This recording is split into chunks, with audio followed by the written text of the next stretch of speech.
오늘 우리에게 주신 하나님 말씀은 역대상 14장 1절에서 17절입니다. 구약성경 632쪽입니다. 역대상 14장 1절에서 17절입니다.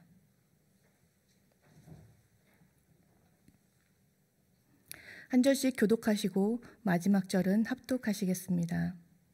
두로왕 히람이 다윗에게 사신들과 백향목과 석수와 목수를 보내 그의 궁전을 건축하게 하였더라. 다윗이 여호와께서 자기를 이스라엘의 왕으로 삼으신 줄을 깨달았으니 이는 그의 백성 이스라엘을 위하여 그의 나라가 높이 들림을 받았음을 알미었더라. 다윗이 예루살렘에서 또 아내들을 맞아 다윗이 다시 아들들과 딸들을 낳았으니 예루살렘에서 낳은 아들들의 이름은 삼무아와 소박과 나단과 솔로몬과 이팔과 엘리수아와 엘벨렉과 노가와 네벡과 야비야와 엘리사마와 브엘야다와 엘리벨렛이었더라. 다윗이 기름 부음을 받아 온 이스라엘의 왕이 되었다 함을 블레셋 사람들이 듣고 모든 블레셋 사람들이 다윗을 찾으러 올라오매 다윗이 듣고 대항하러 나갔으나 블레셋 사람들이 이미 이르러 르바임 골짜기로 쳐들어온지라. 다윗이 하나님께 물어 이르되 내가 블레셋 사람들을 치러 올라가리이까 주께서 그들을 내 손에 넘기시겠나이까 하니 여호와께서 그에게 이르시되 올라가라 내가 그들을 내 손에 넘기리라 하신지라. 이에 무리가 바알 브라심으로 올라갔더니 다윗이 거기서 그들을 치고 다윗이 이르되 하나님이 물을 쪼갠같이 내 손으로 내 대적을 흩으셨다 하므로 그곳 이름을 바알 브라심이라 부르니라. 블레셋 사람이 그들의 우상을 그곳에 버렸으므로 다윗이 명령하여 불에 사르니라. 블레셋 사람들이 다시 골짜기를 침범한지라. 다윗이 또 하나님께 묻자온데 하나님이 이르시되 마주 올라가지 말고 그들 뒤로 돌아 뽕나무 숲을 맞은편에서 그들을 기습하되 뽕나무 꼭대기에서 걸음 걷는 소리가 들리거든 곧 나가서 싸우라. 너보다 하나님이 앞서 나아가서 블레셋 사람들의 군대를 치리라 하신지라. 이에 다윗이 하나님의 명령대로 행하여 블레셋 사람들의 군대를 쳐서 기브온에서부터 게셀까지 이르렀더니 다윗의 명성이 온 세상에 퍼졌고 여호와께서 모든 이방 민족으로 그를 두려워하게 하셨더라. 아멘. 오늘 본문의 이전 장인 13장에서 다윗은 언약궤를 예루살렘으로 옮기고자 했으나 실패했습니다. 처음 운반이 실패하자 다윗은 화를 내었습니다. 자신은 하나님을 위해서 한 일이라고 생각하여 열심을 내었는데 오히려 하나님께서 진노하시니 자기 성에 못 이겼을 수도 있습니다. 열심을 내었는데 오히려 하나님과 핀트 안 맞는 것 같은 경험을 해보신 적 있지 않으십니까? 그럴 때에는 움직이기보다 잠시 멈춰야 합니다. 하지만 안타깝게도 대부분은 자기의 열심에 가속력에 못 이겨 멈추기 힘듭니다. 그러면 사고가 납니다. 다윗은 수레로 언약궤를 끌고 가면서도 무엇이 잘못된지 몰랐다가 결국 사고가 터져 웃사가 죽고 나서야 정신이 퍼뜩 듭니다. 하지만 사고가 나면 우선 일시적으로는 흥분과 절망, 원망으로 생각이 제대로 돌아가지 않습니다. 다윗도 성경에서 노하였다고 하고 있습니다. 아니 이렇게 하나님 열심히 믿는데 왜 안 되지? 오히려 하나님께서 막으시는 것 같이 도대체 나보고 어찌하라는 거야? 이런 탄식해본 적 있지 않으십니까? 그토록 광야에서 긴 시간의 인내와 바로 코앞에서 자신을 죽이려는 자가 있는 급박한 가운데서도 껴있었던 다윗 왕인데 지금은 브레이크 없는 차처럼 질주하던 하나님을 향한 열심이 갑자기 제동이 걸리자 흥분하고 절망합니다. 이를 보면 다윗 왕도 그랬듯이 사실 어려울 때보다 잘 되고 있을 때 껴있기가 더 쉽지 않습니다. 하지만 오늘 말씀에서는 다윗의 이런 흠을 꼬투리 잡지 않습니다. 그와는 전혀 반대로 갑자기 다른 사건으로 이동합니다. 13장에 하나님의 궤 운반 실패와 우리가 잘 알다시피 결국 하나님의 궤를 예루살렘으로 잘 옮기게 된 사건을 서술한 15장 사이에 생뚱맞아 보이게도 다윗이 블레셋을 대항하여 2차례 이긴 사건이 오늘 본문인 14장에 서술되어 있습니다. 심지어 이는 시간상의 흐름도 아닙니다. 우리는 이를 어떻게 보아야 하겠습니까? 단순하게 블레셋과의 전투에서 이긴 사건을 통하여 다윗을 띄워주려는 것이 아닙니다. 혹은 13장의 실패에 일명 물타기 하려는 것이 아닙니다. 우리 다윗 왕이 이리 훌륭한 사람인데 잠시 실수한 것입니다. 그러니 이해해 주십시오라는 기조가 아닙니다. 사람은 누구나 실수하며 실패합니다. 그와 반면에 누구나 성공도 합니다. 하지만 그 성공과 실패 여부를 다윗 혹은 자기 자신에게만 찾는 것은 오히려 하나님의 크심을 놓칠 수 있습니다. 자신이 잘못하여 실수하고 율법대로 따르지 않고 궤를 움직여 실패한 다윗과 율법대로 궤를 움직여 성공한 다윗 사이에 무엇이 달라졌습니까? 다윗의 열심이 다릅니까? 아니면 궤를 움직이며 드린 찬양이 달랐습니까? 다윗이 좀 더 열심을 내어야 했고 찬양을 더 크게, 더 화려하게 불렀어야 했습니까? 아마도 13장에 실패한 궤 운반에서도 다윗은 온갖 정성을 다했을 것입니다. 하지만 그 사이에 달라진 것이 있다면 다윗의 마음이 달라졌고 그로 인해 15장에서 다윗의 행동도 달라졌습니다. 이렇게 다윗의 마음이 달라진 것을 오늘 말씀에서는 다윗이 하나님께 끊임없이 물으며 하나님의 주권을 인정했음으로 인함이고, 그리고 그런 다윗을 사용하여 하나님께서는 이스라엘의 구원 역사를 이루셨음을 명확하게 보여주고 있습니다. 궤라는 한정적 공간에 갇혀서 다윗의 정성과 보호를 받지 않으면 위태로운 하나님이 아닌 전능하시며 모든 것을 주관하시는 하나님이 나타나 있는 것입니다. 즉 오늘 14장을 간단히 요약한다면 묻는 다윗과 이루시는 하나님이라 할 수 있습니다. 2절입니다. 다윗이 하나님께서 자기를 이스라엘의 왕으로 삼으신 줄을 깨달았으니 이는 그의 백성 이스라엘을 위하여 그의 나라가 높이 들림을 받았음을 알미였더라. 2절 말씀에서 다윗이 하나님께서 자기를 이스라엘의 왕으로 삼으신 줄을 깨달았다고 합니다. 이것이 무슨 말입니까? 다윗은 이미 왕이 아닙니까? 게다가 한참 전에 하나님께서 기름 부으시지 않으셨습니까?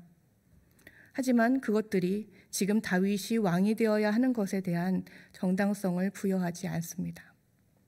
아무리 하나님께서 이전에 기름을 부으셨다 해도, 그리고 여러 전쟁의 승리와 이스라엘 사람들의 옹립으로 인해 왕이 되었다 해도 그것이 지금 다윗을 왕으로 삼으신 하나님의 뜻이라고 속단하지 않았습니다. 오히려 다윗은 왕직을 행하고 있으면서도 하나님께서 왕을 삼으신 것이 맞는지 끊임없이 묻고 있습니다. 우리는 한 번의 기도응답으로 혹은 상황이 잘 돌아간다고 해서 하나님의 뜻을 지금 행하고 있다고 과단하는 우를 범하기도 합니다. 이를 믿음으로 착각하기도 하는데 너무 강한 확신과 과단은 오히려 믿음도 진실도 아닐 수도 있습니다. 하나님이 사용하시는 사람은 끊임없이 묻는 자이지 결코 과단하여 듣지 아니하는 자가 아니기 때문입니다. 다윗도 끊임없이 하나님께 물었습니다. 또한 다윗은 자신이 왕이 되고 나라가 잘 되는 것이 다윗 자신을 위한 것이 아니라 하나님 나라를 위한 것임을 알았습니다. 때로 그런 사람을 봅니다. 하나님께서 자신이 기도하면 모든 것을 들어준다고 자신하는, 그런데 그것이 하나님의 사랑을 충분히 누림으로 기쁜 것이 아니라 마치 자신은 하나님의 특별한 자라는 우월감으로 신앙생활을 하는 사람입니다. 그런 사람을 보면 정말 하나님께서 함께 하시는 사람 같습니까? 영혼의 어두운 터널을 지나보지 않은 가벼운 사람일 뿐입니다. 하나님의 자녀라는 신분이, 하나님께서 우리의 기도를 들으신다는 큰 은혜가 결코 특권의식이나 자랑거리가 되지 않도록 스스로를 돌아보아야 합니다. 다윗은 이렇듯 왕이 된 것에 대해서도 하나님 앞에서 끊임없이 물었으며 블레셋이 쳐들어왔을 때도 계속 물었습니다. 9절에서 11절입니다. 블레셋 사람들이 이미 이르러 르바임 골짜기로 쳐들어온지라 다윗이 하나님께 물어 이르되 내가 블레셋 사람들을 치러 올라가리이까 주께서 그들을 내 손에 넘기시겠나이까 하니 여호와께서 그에게 이르시되 올라가라 내가 그들을 내 손에 넘기리라 하신지라. 이에 무리가 바알 보라심으로 올라갔더니 다윗이 거기서 그들을 치고 다윗이 이르되 하나님이 물을 쪼겜같이 내 손으로 내 대적을 흩으셨다 하므로 그곳 이름을 바알 보라심이라 부르니라. 9절에서의 이 사건은 시간상 궤를 운반하는 데 실패한 후의 일이었습니다. 다윗은 하나님의 궤를 옮기는 데의 실패에 화를 내었고 하나님을 두려워했습니다. 제 뜻대로 되지 않아 화가 나면 우리는 그 자체를 회피하거나 내 맘대로 하려고 여러 수를 써보기도 합니다. 다윗도 온갖 정성을 다한 궤 운반이 실패하자 화를 내었고 게다가 하나님을 두려워하는 마음이 생겼습니다. 경외심이 아닌 두려움은 친밀함에 큰 악영향을 미칩니다. 우리는 그 누구도 두려워하는 사람과 가까이 하고 싶어 하지 않기 때문입니다. 하지만 다행히도 다윗은 그러하지 않았습니다. 궤를 움직이기 위해 다른 수단을 알아보며 이리저리 자신의 방법을 쓰지 않았고 궤 운반 사건 순간에는 하나님을 두려워하는 마음이 생겼지만 그렇다고 하나님을 피하지는 않았습니다. 다윗은 궤를 통하여 하나님께 더 가까이 물어보고 싶었지만 그러지 못하더라도 하나님께 묻는 것을 멈추지 않았습니다. 그리고 그런 다윗에게 하나님께서는 신실하게 답하십니다. 이렇듯 전쟁의 급박한 상황에서도 묻는 다윗과 하나님의 궤 운반 실패에도 불구하고 신실하게 답하시는 하나님, 이제 그 사이에는 궤가 큰 의미가 없습니다. 마치 전에는 궤가 없으면 하나님께서 안 들어주실 것 같고 외면하실 것 같고 나라가 망할 것 같고 그런 마음이 들었을지 모릅니다. 혹은 다윗은 그러지 않았더라도 이스라엘 백성들은 그런 두려움에 사로잡혀 왕인 다윗에게 더욱 압박이 되었을 수도 있습니다. 하지만 오늘 본문인 14장에서 서술하고 있는 블레셋과의 전투로 인해 다윗과 이스라엘은 깨닫게 됩니다. 하나님께서는 궤에만 머물러 계신 작은 분이 아니며 또한 이것저것 못했던 것을 셈하시는 작은 분도 아니라는 것을, 궤가 멀리 있어도 전쟁을 승리로 이끄시는 크신 분이고 실패했어도 그것으로 인해 관계를 끊는 분이 아니라는 것을 말입니다. 13절에서 15절입니다. 블레셋 사람들이 다시 골짜기를 침범한지라 다윗이 또 하나님께 묻자온데 하나님이 이르시되 마주 올라가지 말고 그들 뒤로 돌아 뽕나무 숲을 맞은편에서 그들을 기습하되 뽕나무 꼭대기에서 걸음 걷는 소리가 들리거든 곧 나가서 싸우라. 너보다 하나님이 앞서 나아가서 블레셋 사람들의 군대를 치리라 하신지라. 13절에서 다윗에게 패배한 블레셋은 다시 전열을 가다듬어 재침공합니다. 블레셋 사람들이 다시 침범했다고 성경에서도 말씀하고 있습니다. 그리고 마찬가지로 다윗은 또 하나님께 묻습니다. 우리는 실패했을 때에도 하나님께 묻기 힘들지만 성공한 후에도 하나님께 묻기 참 힘듭니다. 그래서 많은 사람들이 성공한 후에 하나님과 더 멀어지기도 합니다. 하지만 다윗은 또 물었습니다. 심지어 1차 블레셋의 침공과 비슷한 상황이기에 그냥 같은 상황이라 생각할 수도 있었지만 다윗은 그러지 않았고 또 물었습니다. 그런 다윗에게 하나님께서는 답하시며 이번에는 그들을 이길 수 있는 다른 방법을 알려주십니다. 1차 침공 때와는 다르게 전면으로 올라가는 방법이 아닌 뒤로 돌아 블레셋을 기습하는 방법을 알려주십니다. 하나님께서는 또 물어보는 다윗에게 신실하게 답하시며 이기는 방법도 구체적으로 알려주십니다. 사회에서 일할 때 고참들이 신참을 지도하면서 어느 때가 제일 어려우냐 물으면 대부분 묻지 않고 자기 맘대로 일을 해서 힘들다고 합니다. 차라리 일을 안 하는 것이 낫지 자기 맘대로 해놓으면 되돌리는데 더욱 어렵기 때문입니다. 하지만 신참이 그렇게 하는 데에도 이유가 있습니다. 사회생활이 처음이고 그 회사 분위기가 아직 익숙하지 않으면 가장 어려운 것이 완급 조절입니다. 어느 때 묻고 어느 때 알아서 해야 하는지 판단이 안 서기 때문입니다. 그럴 때에는 적극적이었던 사람도 소극적으로 변해서 물어보기 어려워하고 이리저리 알아보다가 결국 자신의 생각대로 진행하게 됩니다. 그러다가 보통 사고가 터집니다. 그런 경험 많이 해보셨을 것입니다. 하지만 이런 때에 물어보기 가장 좋은 상황이 있습니다. 바로 신참이 고참과 친한 것입니다. 친밀함은 물어볼 때의 조심스러움과 잘못 물어봤을 때의 민망함 모두를 상쇄시킵니다. 그리고 고참이 잘못 물어봤어도 잘 가르쳐주는 상사라면 더욱 그렇습니다. 우리는 오늘 계속 묻는 다윗을 보며 다윗이 하나님과 친밀하다는 것을 알 수 있습니다. 그리고 하나님께서는 마찬가지로 다윗에게 친밀하며 세세하게 말씀해 주십니다. 이제 다윗과 하나님 사이에서 그의 존재 유무는 그리 중요하지 않습니다. 이미 충분한 관계와 신뢰가 형성되었기 때문입니다.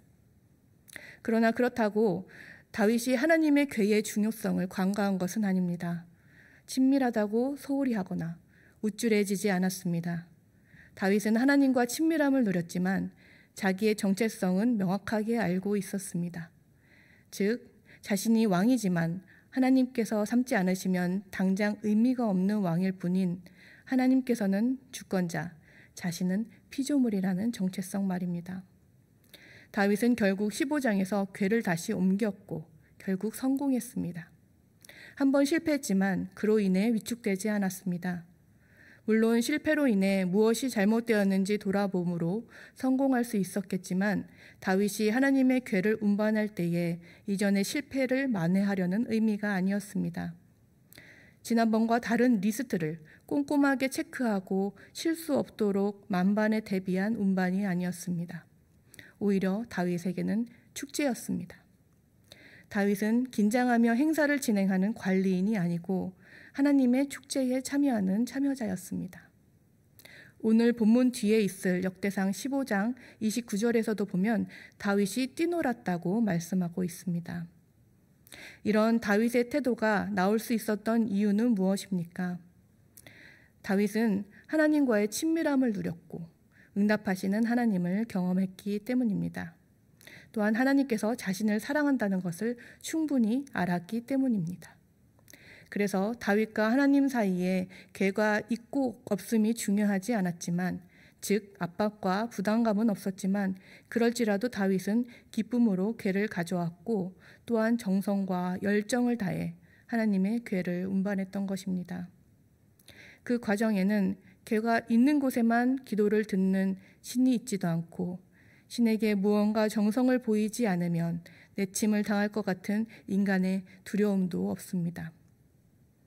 자유와 기쁨과 그러나 방종하지 않는 정성과 말씀대로 따르는 순종이 있을 뿐입니다. 묻지 않고 자신의 열심과 정성으로 궤를 옮기려 해서 실패했던 다윗이었지만 그는 묻는 자였고 또 물었고 하나님께서는 또 응답하셨습니다. 그 사이에는 친밀함이 있었지만 또한 주권자에 대한 존경인 질서가 있었습니다. 오늘 우리도 하나님께 묻고 또 물으며 친밀함을 누리면서 하나님의 높으심을 표현하는 하루가 되기를 축원합니다. 기도하시겠습니다.